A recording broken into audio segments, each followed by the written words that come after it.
Dilanjut. La saghiratan ora ana dosa cilik iku maujud ida qabalaka tatkalane ngadepi ing sira apa adluhu sifat ngadili Allah. Assalamualaikum warahmatullahi wabarakatuh. Para pemirsa yang dirahmati Allah Subhanahu wa taala, pada kesempatan kali ini kami akan menyajikan sebuah tausiah dari Kiai Haji Mukhlason Rosyid atau Kuson dari Mojokerto. Semoga apa yang disampaikan oleh beliau bisa memberi manfaat bagi kita dan bisa menjadi pencerah perjalanan kita hidup di dunia dan di akhirat kelak. Dosa kita yang ada kaitannya dengan jasmani atau rohani, lebih-lebih apakah Allah ampuni? Dosa kita yang pernah kita lakukan, baik dosa yang ada kaitannya dengan jasmani, lebih-lebih ada kaitannya dengan rohani, apakah diampuni Allah? Itu jawabannya ada di surah Ali Imran ayat 31.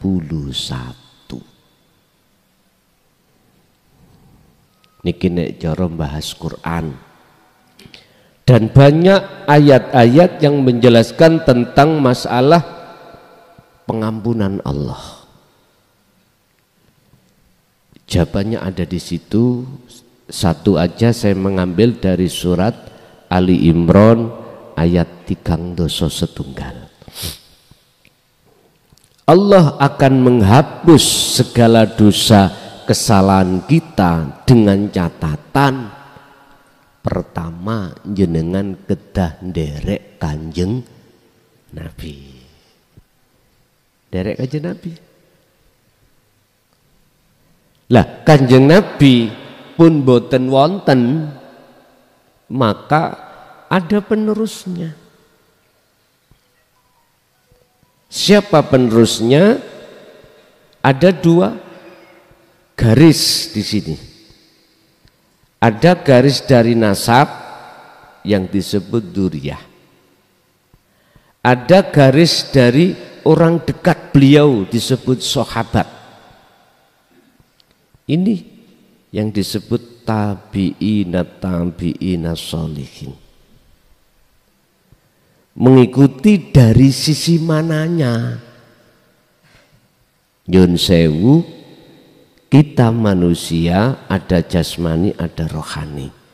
Ditata Allah lewat Kanjeng Nabi jasmani hukum syariat, ditata Allah rohani dengan hukum hakikat yang terkenal dinut tauhid.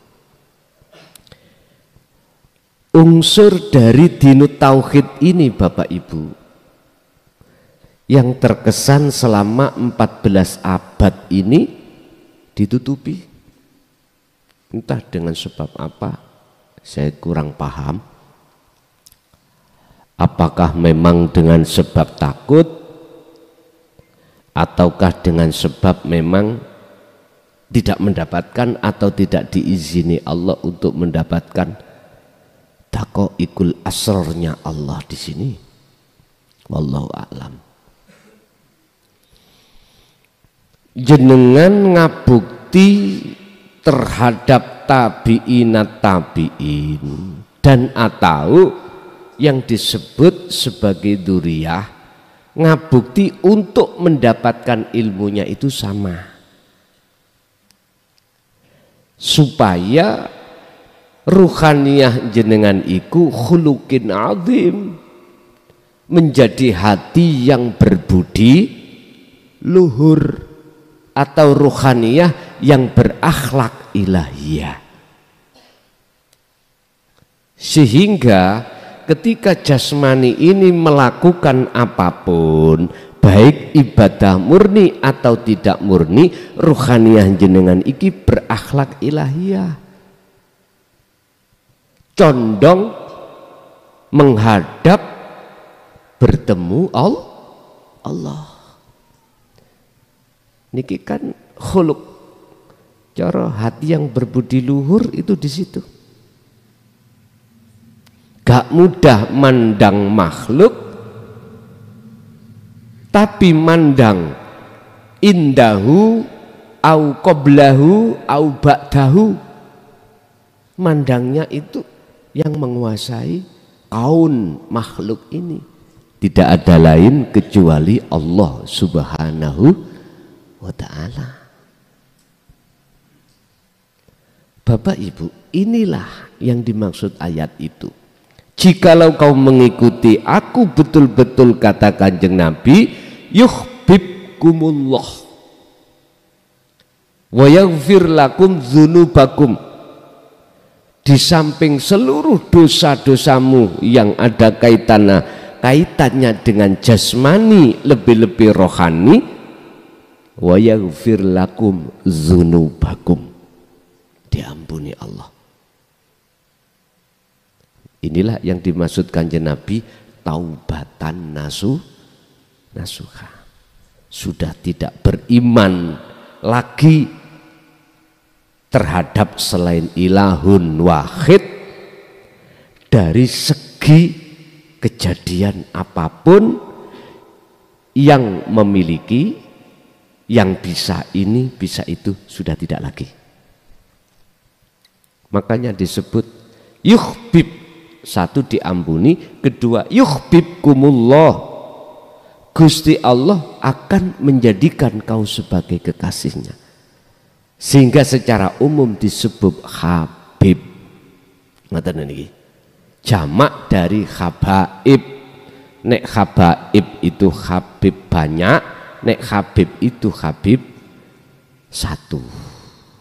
Artinya kekasih Allah. Makanya biar di luar cek gak tukaran terus. Ya ben gak tukaran. Apa sih status Habib itu? Kekasih Allah. Bagaimana sih kekasih Allah itu? Hati yang selalu condong millata Ibrahim Hanifah, berupa apa? Inni wajhatu wajhiyah.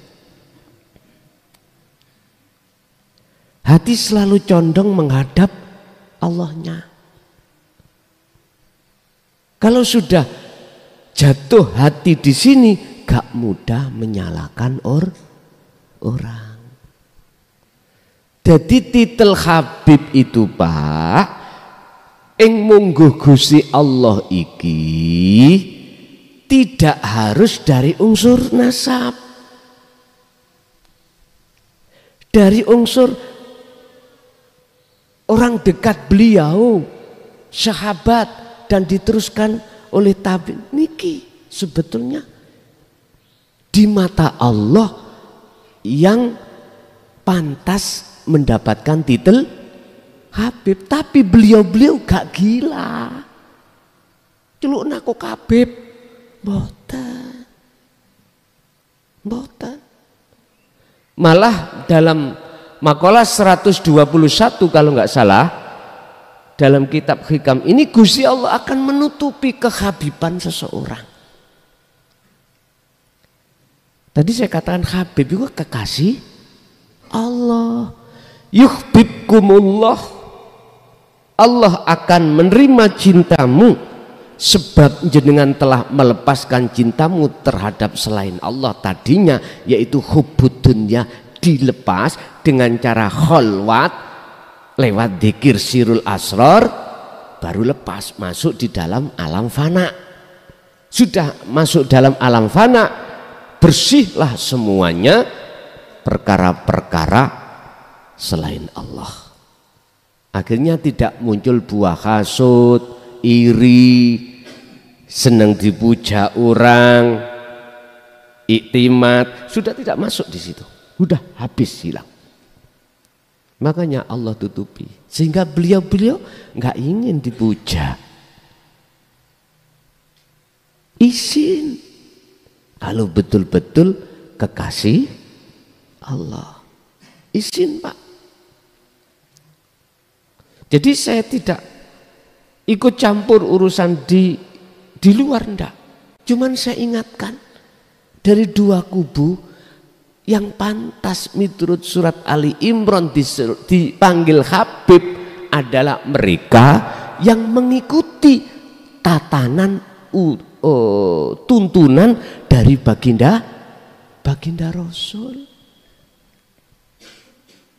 Innaka sak temene sira Muhammad iku ala khuluqin adim. Betul-betul kamu Muhammad hatimu berbudi luhur, berakhlak ilahiyah, sehingga beliau itu Pak, segala hal kejadian apapun dia mandangnya Allah, bukan tidak mudah mandang makhluk. Dari arah situlah cocok dengan satu ayat, wa ma arsalnaka illa rahmatal lil alamin. Bon. Wis marenono. Sing dua kubu marenono. Sebab Allah tidak melihat nasab, tidak melihat duriyah. Coba sampean lihat dalam surat Yunus kalau nggak salah, tolong mungkin di cross check. Ala inna auliya Allah la khaufun alaihim walahum yahzanun. Oleh karena beliau para kekasih Allah hatinya itu berakhlak ilahiyah, la khaufun, apa yang akan ditetapkan Allah, takdir-takdir, dia nggak merasa takut. Walahum yahzanun, apa yang sudah terlampaui tidak terasa gelisah, gak khawatir. Pertama, kedua, berikutnya dia juga amanu wa taqau. Berlaku beliau itu selalu hatinya berzikir datang Allah. Udah ini. Jadi ojo rebutan. Sebab gak ono faedahe kita ngaku duriyah atau tidak, gak ono faedahe. Justru malah bahaya. Apa bahayanya kita? Bahayanya kita akan gila dengan pujaan masyarakat, gila dengan pujaan para muhibbin. Kalau kita sudah gila dengan pujaan, maka dalam hati kita merasa mulia. Apakah ini tidak merampas bajunya Allah? Ilmu, alim orangnya, mulia, bahaya. Tak ingatan. Terserah jenengan iku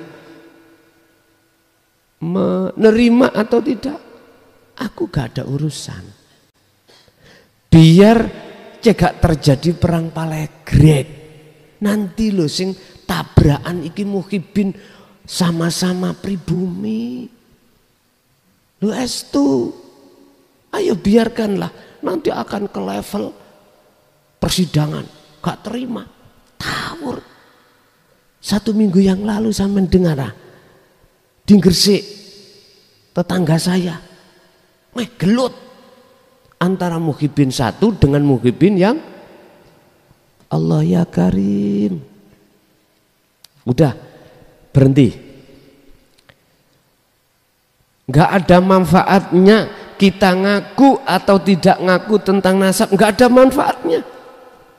Miturut sudut pandang ajan Rasulullah di jalur dinul haq. Ingat, mohon maaf, Habib yang pantas mendapatkan titel Habib di mata Allah itu adalah orang-orang yang mengikuti ajaran baginda Rasulullah Sallallahu Alaihi Wasallam. Miturut surat Ali Imran ayat 31. Yang itu disebut kekasih Allah. Ciri kekasih Allah bagaimana? Amanu wa taqau. Jadi nggak ada manfaatnya Pak. Aku nasab wali songo, misali. Ngapunten loh ya. Aku nasab duriyah yang wajib dipanggil Habib. Kalau manfaatnya. Ustalah, sampai ngaji yo tentang ilmu tasawuf, gak ono manfaatnya. Orang enek manfaatnya. Justru malah korbannya kita muhibbin ini.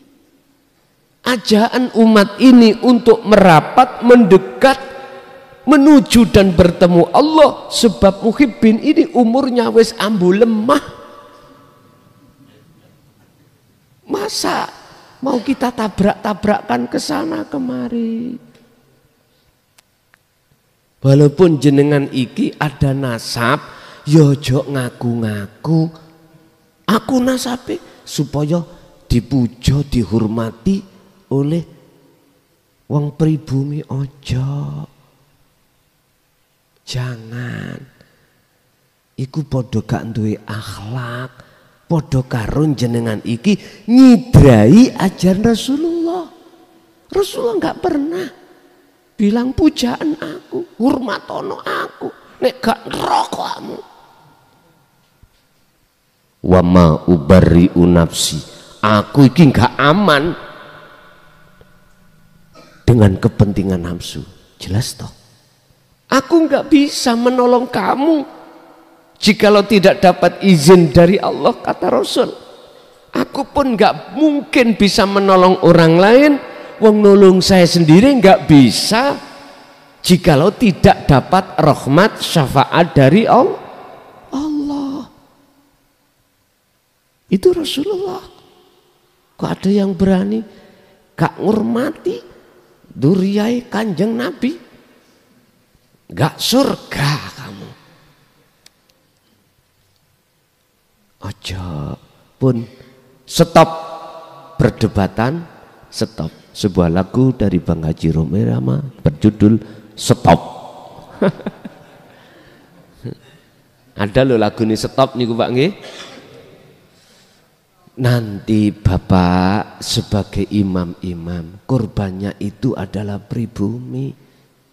Itu saudara kita. Gara-gara masalah ini bisa bacoan loh Pak, bisa paten pina. Yo ini yang diharapkan oleh orang-orang, mohon maaf loh ya, Yahudi. Bagaimana Indonesia ini perang seperti Timur Tengah.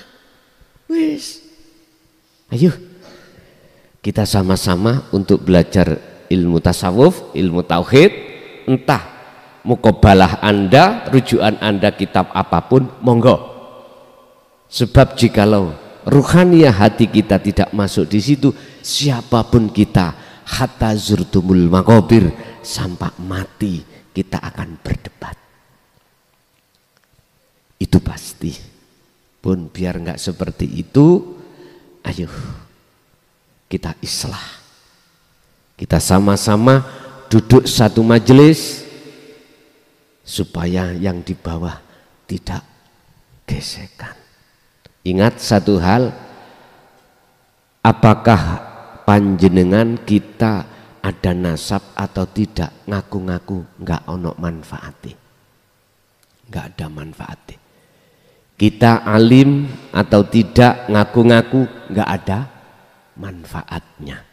Miturut hati kita pun iki mawon sing kula sampekno biar reda di bawah ben tidak berujung lancip, biar Indonesia menjadi baldatun thayyibatun wa rabbul ghafur. Niku nek gelem, nek gak gelem ya gak apa-apa. Pun Bapak Ibu berkenaan dengan dosa, tidak ada dosa yang besar bagi Allah apabila disarengi oleh rahmati Allah. Anda punya dosa sebesar apapun, bahkan syirik, mulai sejak akil balik sampai umur jenengan iki 60 tahun syirik terus khafi. Bagi Allah tidak besar manakala Allah menyertakan rahmatnya. Tidak ada dosa kecil bagi Allah apabila tidak disertai rahmat Allah. Itu kesimpulannya nanti. Oleh sebab itu berprasangkalah Anda baik terhadap Allah di setiap kejadian apapun. Baik yang kita terima, taat, maksiat, bala, nikmat, berprasangkalah baik kepada Allah. Bentuknya apa? Prasangka baik. Tidak ada yang bisa melakukan itu kecuali ilahun wahid. Sebab ketika jenengan masuk di situ, maka walaupun kelihatannya bala itu jadi nikmat. Walaupun itu kelihatannya maksiat akan jadi taat. Sing ramudeng yang tidak paham pun protes dhisik. Estu pun protes dhisik. Maksiat kok jadi taat. Nanti ada penjabarannya yang lebih detail. Monggo kita buka. Layak dumi ojo nganti nganggep gede opo adzunubu dosa indaka ing dalem ngerso ira. Adomatan kelawan anggepan dosa kang gede. Sebab jikalau jenengan nganggep iki aku dosa gede, iku engko ndadosake tasudduka kang bisa ngalang-alangi apa dosa ka ing sira an husnidani billahi saking penyono bagus dateng Gusti Allah. Ketika terjadi dosa dalam diri panjenengan, jangan kau menganggap itu besar. Supaya apa? Supaya jenengan tidak terhalang-halangi penyono bagus jenengan datang Allah. Apa sih penyono bagus niku? Prasangka baik. Jadi ketika Anda dihadapkan bala, prasangkane api monggo Allah, saya dimelaratkan. Sebab nanti kalau disugihkan, hatiku akan lalai pada Allah. Rabbana atina min ladunka rahmah wa hayyi lana min amrina rasyada. Ya Allah, jikalau jenengan menghadapkan kesugihan materi atau non materi, tolong bimbing saya untuk tidak terjerumus dengan kaun-kaun di situ, makhluk-makhluk di situ. Ndi yang dimaksud kaun makhluk? Kemewahan dunia. Justru jadikanlah saya untuk berjalan menuju datang panjenengan di atas kemewahan materi atau non materi. Berarti jenengan tidak akan bisa dipengaruhi dengan gebyare dunya. Sugiya kaya apa jenengan, dukura kaya apa pangkat jenengan, enggak menjadikan hati jenengan terhijabi olehnya terhadap ilahun wahid yang ada di situ.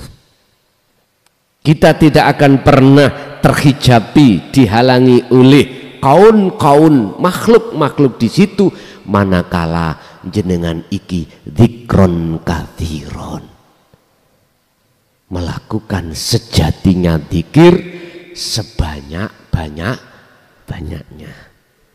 fasabbihuhu bukrata wa asila, tidak mengenal waktu dan tempat baik siang maupun malam.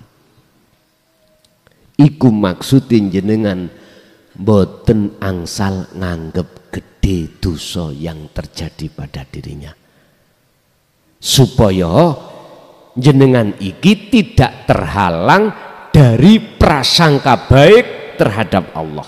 Lah, bisanya jenengan ini menganggap iku dosa kecil itu karena jenengan itu berprasangka baik selalu terhadap Allah.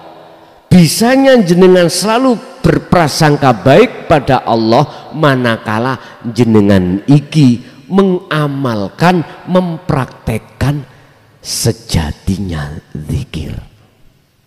Bon, niki prosesi. Sebab fa innaman mongko sak temene wong iku ngarofa, ngerti weruh sapa man robahu ing pangerane iman. Iki berarti wong sing sudah makrifat. Berarti jenengan yang disebut orang makrifat adalah orang yang dijadikan Allah sebagai kekasihnya.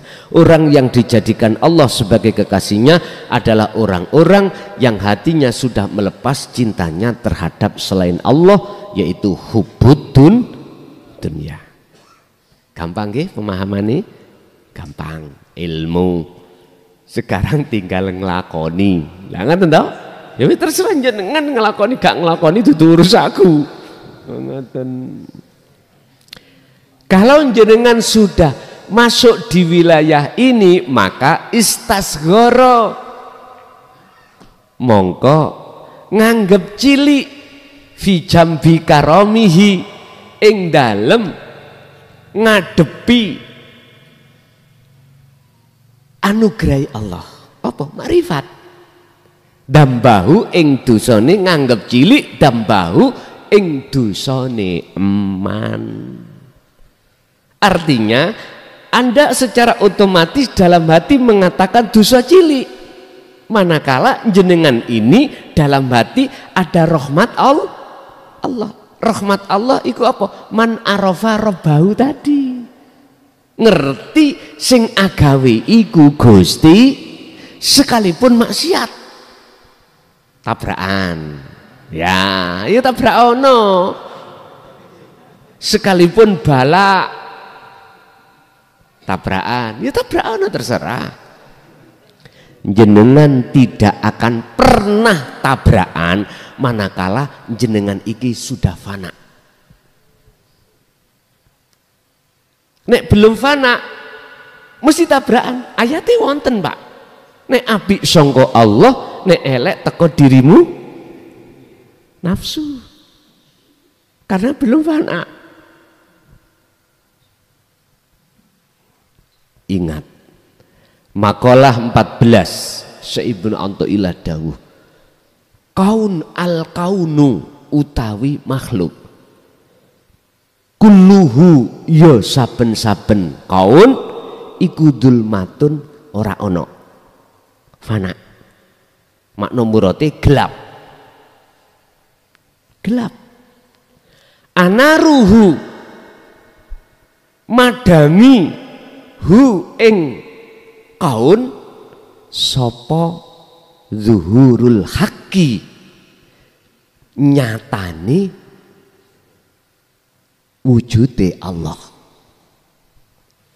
Anane kaun iku mau dadi padang krana sebab nure Allah. Nyatane wujude Allah yang disebut anwar, wujudul anwar. Lah wujudul anwar iku lahiran sangka dene wujudul haqqi. Wonten-wonten. Wujud sejatine Gusti dadi wujudul anwar. Walaupun dulu pernah saya ngomong iku duduk wujude Allah, saiki tak omong karena sudah proses selesai. wujud dohire Allah nggih jenengan kabeh iki. Tabrakan, ya tabrak ono. Oleh tabrakan sebab kita itu masih rumongso ada. Coba lepaso, rasa ada kita itu lepaso. Carane piye? Mumet Gus Agus. Jane wis jelas Pak. Bittikhadikumul ijlah. Ana rasa rumangsa dalam hati kita akan wujudnya makhluk dalam diri kita, akhirnya kita muncul keyakinan kita makhluk bisa ini, bisa itu, punya ini, punya iku lho persoalane. Sehingga dikatakan Allah di dalam surah Al-Baqarah, bittikhadikumul ijlah, kau telah menjadikan selain Allah. Al-ijlah itu anak sapi Pak.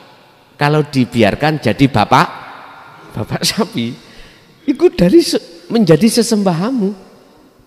Oleh sebab itu bertobatlah dengan cara faktulu anfusakum, patenono keakuanmu. Gini ki maksudnya jenengan disuruh untuk meniadakan keakuan kewujudan kita sebagai makhluk. Caranya ya biriyadoti wal azkar. Riyado jasmani, riyado itu Pak, riyado jasmani poso, riyado jasmani njogo makanan minuman yang haram, riyado jasmani jenengan selalu bersuci, jaga hadas kecil dan hadas besar, ikut toharoh. Bila perlu baju, ada Pak sing ahli tasawuf iku sing fanatik banget ning syariat. Kelambi najis sih gak gelem Pak membawa. Mungkin sampean kenal Mbah Ut Pagerwojo Sidarjo. Niku nek ngepek kelambi teng pundi saking wira ini. Nang ngene pring ndukur niku lho. Nek ditakoni apa sebab ben gak dijempok wong, ben gak kenek najis dhuwur apa menek mboten, beliau iku dikasih Allah karomah pringku diawe Pak. Diawe set diawe lalu mudun ngeten terus bajunya disampirke terus dikon munggah niki nyun sewu. Ini Gusti Allah merintahkan kula, kemarin sudah saya sampaikan. Bila mana para dua kubu ini tidak lekas islah, ya, tidak lekas rukun, akan terjadi sesuatu yang tidak kita inginkan. Maka bulan September ini bagi yang umur 30 sampai 50 khususnya, nek lainnya saya tidak mengharapkan. Nanti ada beat khusus terkait karomah untuk menjaga di antara dua kubu ben ora dadi plek. Tapi jujur niki ono hubungannya kalih ilmu kasyaf lo ya, karomah. Tapi saya tidak akan mengizinkan manakala jenengan tidak menyertakan sirul asr. Percuma, tambah tersesat mungkin jenengan, tambah ingin digungno wong, pingin dipuja wong. Kalau ada hati niat di situ, mohon maaf, stop. Cukup jenengan memfokuskan diri untuk musyahadah. Sebab ini kendaraan. Bisa jadi kendaraan ini untuk kau bertemu Allah. Bertemu Allah. Karena di dalam kasyaf itu ada Allah. Ngeten lho. Hati kok manfaatnya double. Siji buat Anda bisa bertemu Allah, dua manfaat untuk memisah di antara dua kubu. Ngeten lho mangke. Niki sasi September, tapi nanti saya lewatkan status mawon. Status saya. Jadi dari pelosok manapun yang menginginkan monggo. Saya tidak mewajibkan tapi menginginkan. Tapi jujur ini ada kaitannya dengan karomah. Tapi jangan pernah Anda ikut manakala tujuan sampean itu karomah. Wes. Khusus di antara umur 30 sampai 50. Yang 25 bagaimana? Yang di luar itu terserah. Tapi satu yang paling penting, jangan ini kau jadikan sebagai inti tujuanmu bertauhid, tapi adalah ini kendaraan aja. Biar manfaatnya dua-duanya. Kembali ke zaman antara yono, Pak. Ya, sekarang kan antara bugo, antara wayah, bugo itu murah sandang, murah pangan. Nanti akan kembali ke antara yono. Sampai nekak dibekali yono itu ilmu karomah. Itu nanti akan berbahaya juga secara hablum minan nas terhadap dua kubu. Paham nggih? Tapi ini tidak saya viralkan. Jenengan nggak boleh. Di situ yang hadir merekam atau apapun nggak boleh. Kita bersifat tertutup. Nanti bersifat tertutup. Yang tujuan dan maksud rahmatan lil alamin. Yes. Dilanjut. La saghiratan ora ana dosa cilik iku maujud ida qabalaka tatkalane ngadepi ing sira apa adluhu sifat ngadili Allah. Mboten enten, Pak. Menungso iku dosane cilik iku enggak ada. Jikalau yang menghadap iku adili Allah ya. Syirik sama nembe aku pirang tahun. Ayo. Kita menyekutukan ilahun wahid berapa tahun? Kita beriman pada selain Allah, umat Islam, umat Nasrani Allah, umat Hindu dan lain sebagainya, selain daripada ilahun wahid berapa puluh tahun. Contoh kecil, jenengan kali kula pernah ngalami ruhaniyah ini beriman pada air, padahal air itu kaun makhluk. Kok iso ngilangi rasa haus? Pernah toh, Pak? Ati iku tersimpan iman yang seperti itu.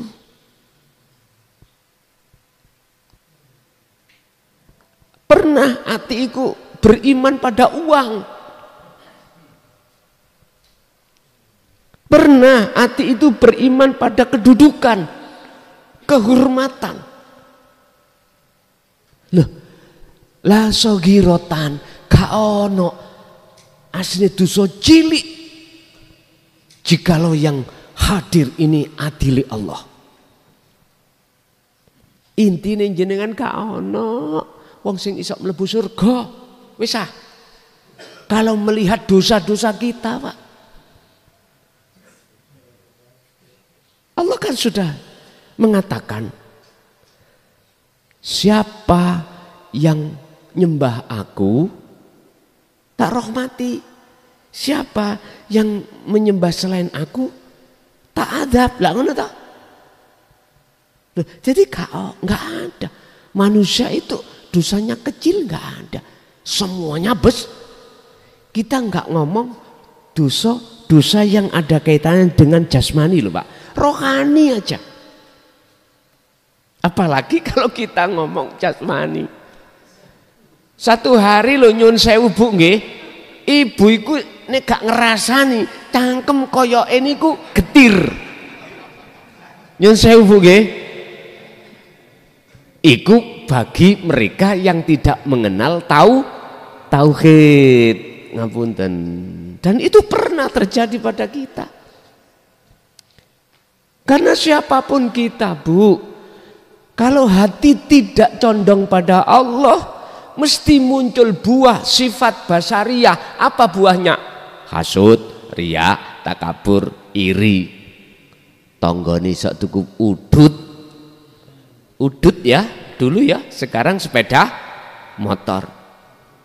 Ngene iku lha lapo ngomong nang bebek nih, halabek paling kredit.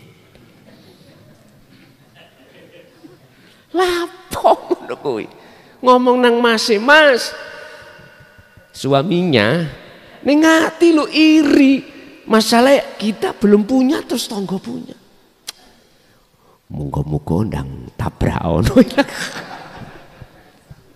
Apalagi ada permusuh, wis tadungane gak tahu apik belas, wis. Loh itulah akibat kita manakala dalam jagate ati ada tumbuh-tumbuhan wit yang dinamakan sifat basariyah. Akan muncul buah sifat-sifat tercela. Jangkep 1 bulan tetangga bisa beli mobil, tambah kerut-kerut ning ati. Loh, sing sakit hati yo sampai nampe aku dewe, rugi dewe gitu. Mengapa? Kita lakukan gak lali yo. Kita sendiri yang sakit. Wis siapapun kita pasti itu, Pak. Antar sekolah tah saingan. Sing muridnya itu sedikit mesti iri dengan murid yang banyak. Sampai mohon maaf minta penglarisan. Lu itu kemarin atau tadi pagi ya, maksud tadi pagi. Kemarin insya Allah ada seseorang yang punya warung depot agak sepi. Saya tahu warungnya, aku pernah masuk kok. Tapi dia nggak tahu kalau saya mukhlason, nggak tahu. Tadi ke situ, kalau nggak tadi kemarin. Minta supaya laris. Aku jawab, tak tanya, Pak, sing laris iku sinten? Allah apa kita? Allah. Mintain nang Allah. Kula mboten sumerap Allah. Wis belajar nang ilmu tauhid terhadap Allah. Engko nanti dipahamkan Allah sendiri. Sampai nek minta penglarisan, sebab yang memiliki laris atau sepi itu cuman Allah. Ya sowano. Nyaki carane. Bacalah kau syahadat setiap kali buka, tapi hatimu rasakno kabeh iku sing agawe Gusti. Nah, wis langsung ae kuno. Jika salah iman. Ngeten iki kebanyakan, Pak. Jadi mohon maaf di mata Allah kalau dihadapkan adluhu, sifat adile Allah, nggak ada, Pak, dosa kecil itu pada diri kita. Tapi yang kedua, wala kabirotan lan ora ono dosa gede iku maujud iku idza wajahaka tatkalane ngadepake sira ing sira apa fadluhu kautamaane Allah. Ya iki sing tak maksud rahmate Allah. Jikalau sing menghadap pada diri Anda itu adalah rahmati Allah, maka enggak ada dosa itu besar sekalipun syirik. Tabrakan, sik tabrak, ya wis enggak apa-apa. Artinya ngeten, Pak. Jikalau hati sampean itu duduknya ini wajah tu wajia, sekalipun secara jasmani jenengan itu terletak di maksiat, maka nggak ada dosa bagi Anda, ngaten deh. Karena Anda itu sudah tiada. Bagaimana ada dosa besar? Wong Anda tidak Bagaimana Anda dikatakan berdosa? Anda nggak melakukan. Bagaimana Anda dikatakan melakukan? Wong Anda sudah berarti yang melakukan siapa? Wis rodok nyantol. Wis, itulah prosesnya Bapak Ibu ya. Itu prosesnya. Terus jangan dibikin kesimpulan gini. Wah, kalau gitu ning omah aku tak buka lokalisasi. Wong kabeh Gusti Allah kok rencanakan ngono.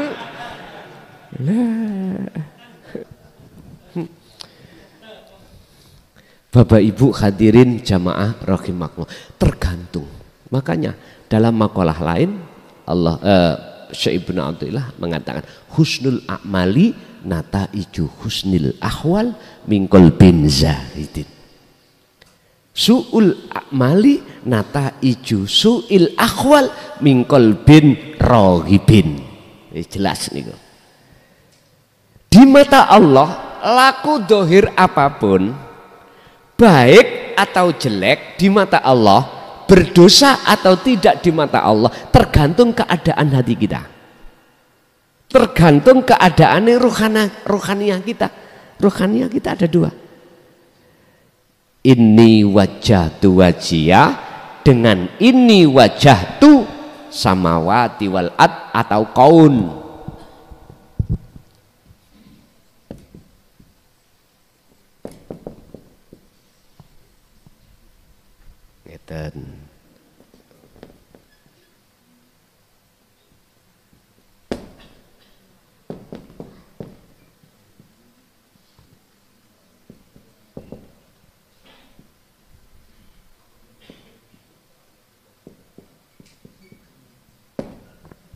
Hati manusia itu ada yang mingkol bin zahid, artinya hati condong menang wajah Allah ini.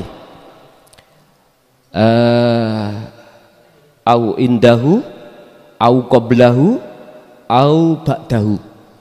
Memandang hidupnya yang meliputi kaun, apakah memandang kaunnya? Jadi ini wajah itu memandang pada wajah Allah. Ini wajah tu as-samawati memandang isi apa yang ada di langit dan di bumi. Ini yang disebut kaun makhluk. Tergantung. Itu yang menurut Syekh Ibnu Athaillah min qalbin raghibin, bersumber dari hati yang condong pada selain Allah. Yes, ada di situ. Niki keadaannya hati kita sebagai manusia disebabkan karena hati kita mingkol bin rohibin inilah Pak, akhirnya ngaku-ngaku aku keturunan Kanjeng Nabi dari sisi ini, aku keturunan Kanjeng Nabi dari sisi ini. Mohon maaf, udah sudahi, nggak ada manfaatnya. Saya berani bersumpah wallahi billahi tallahi demi Allah, siapapun panjenengan, apakah memang betul-betul ada duriyah atau tidak, nggak bisa menolong yang lainnya. Yang bisa menolong hanyalah ilahun wahid. Percaya nggak percaya, tutu urus aku. Mengapa sih saya bersumpah?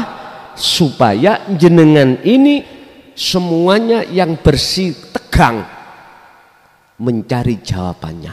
Mengapa saya sampai berani bersumpah atas nama Allah?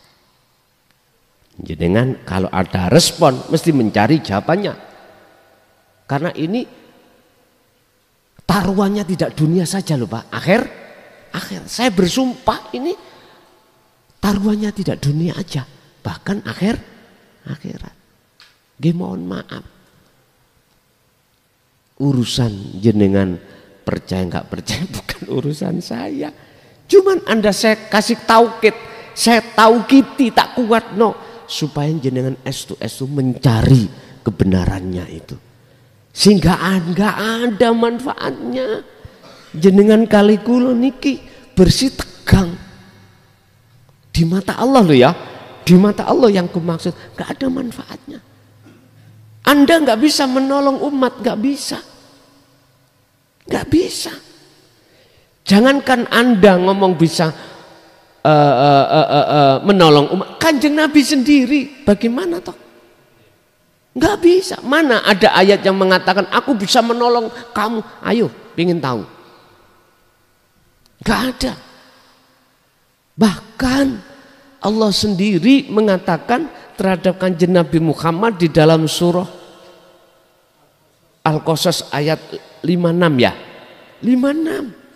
Masa sih kurang jelas ini? Ini Quran.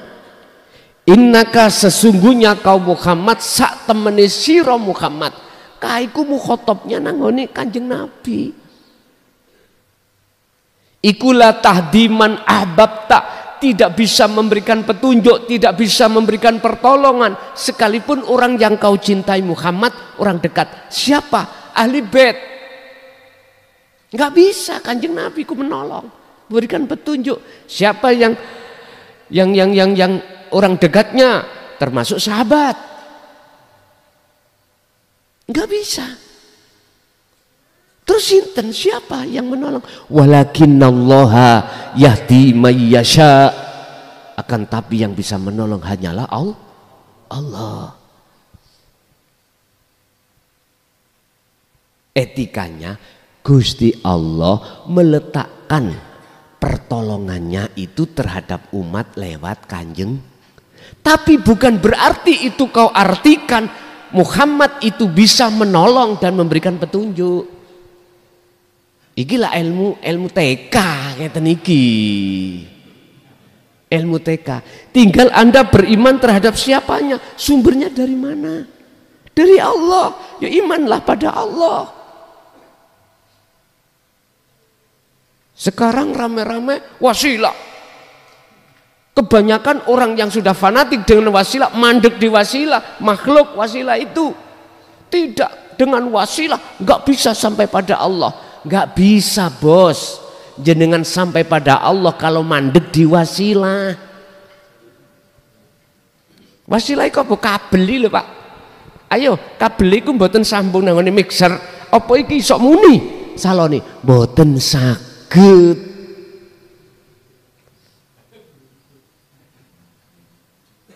Jadi inilah sinkronisasinya antara hukum syariat dengan wasilah ya wasilah, tapi ojo kuwi ndewakno wasilah, sebab Kanjeng Nabi gak gelem didewakan. Kanjeng Nabi dengan pernyataannya beliau, innama ana basarum mislukum, sama dengan kaum manusia. Nyun sewu, kita itu satu nasab Pak, satu keturunan dari Nabiullah Adam alaihis lapa dek gelut. Kita adalah saudara. Gara-gara nasab gak laliyo, apa bahasa Indonesia gak laliyo? Pada akhirnya kita nanti ya toh, game over toh, mati kembali ke tanah. Kita asalnya dari tanah, Nabi Adam juga begitu. Sekarang yang kita bahas adalah bagaimana ruhaninya bisa kembali di sisi Allah. Itu yang terpenting. Mula sangka itu, dari dua kubu yang berseteru, ajaklah umat ini untuk condong hatinya pada Allah, tidak memikirkan dan membanggakan unsur-unsur nasab. Jangan. Nanti akan dibenturkan di situ yang korban umat kita. Iya Pak, sing gelut itu sampean. Pribumi Anda nih, engkau sing keplak wong jaba. Nyun sewu lho, ya. Kena tak elingno gak kena ya gak masalah. Sing penting Jaya Baru nanti bikin payung sendiri. Kalau mereka itu nggak mau, Jaya Baru bikin payung sendiri. Gelem nganut gak nganut terserah. September Pak, ini si Agustus kok. Nanti kalau status mawon. Jadi biar tidak ada yang tahu jam berapa, hari apa, tanggal berapa, terserah. Nanti ada perlu yang kami beatkan, tapi jujur ini ada kaitannya dengan kasaf Pak ya, kasaf. Karena kita biar nanti nyun sewun, kalau ini didengarkan nanti akan menjadi rahmatan lil alamin keduanya. Iya, kalau gak didengarkan wis babah liyane moncrot karepmu, sing penting kita sudah bawa payung, tidak kehujanan, tidak kepanasan, tidak hujan, beres. Gelem nangone payung ya monggo, gak gelem ya wis. Kesimpulan Bapak Ibu, segala hal apapun yang diterjadikan Allah termasuk khilafi nasab iki ya, jenengan jangan mandang makhluk ya, pandanglah Allah dengan maksud dan tujuan Allah baik untuk kita, supaya jenengan tidak kena arus. Paham nggih? Itu yang pertama. Yang kedua, Allah sebenarnya memberikan perkara bala, nikmat, maksiat, taat, sebetulnya itu cara, salah satu cara Allah menyapa Anda. Tergantung hati kita melihat sing nyopo, apa yang dipergunakan nyopo oleh Allah. Bahasa swara rupa bala, nikmat, taat, maksiat. Ini suara. Tinggal kita mendengarkan suaranya atau mendengarkan yang bersuara. Ingat, kita manusia bersifat aslinya la haula wala. Alhamdulillahirabbil alamin. Demikianlah tausiah dari Kiai Haji Mukhlason Rosyid, yang mana beliau adalah pengasuh Pondok Pesantren Jaya Baru yang terletak di daerah Mojokerto, Jawa Timur. Tepatnya yaitu ada di Kecamatan Bangsal, Desa Sumber Tebu, Jalan Perjuangan, Desa Gelonggongan atau Dusun Gelonggongan. Beliau adalah ulama sufi, ulama tauhid yang mengajarkan ilmu-ilmu tauhid dan tasawuf, yang mana dalam ilmu ini juga berkaitan dengan ilmu leluhur Jawa yang mengutamakan ajaran kebatinan atau ilmu ruhani. Dan ilmu tasawuf tauhid ini mengajarkan supaya manusia tidak tersesat nantinya. Tahu sejatinya diciptakan itu harus bagaimana, dan ketika sudah meninggal dunia harus ke arah mana jalannya. Semoga apa yang disampaikan oleh beliau Al-Mukarram Kiai Haji Mukhlason Rosyid benar-benar bisa memberi penerangan bagi kita yang buta akan pengetahuan dan gelapnya perjalanan kita untuk menempuh ke jalan Allah Subhanahu wa ta'ala. Demikian, semoga bermanfaat. Wa'afu minkum. Wassalamualaikum warahmatullahi wabarakatuh.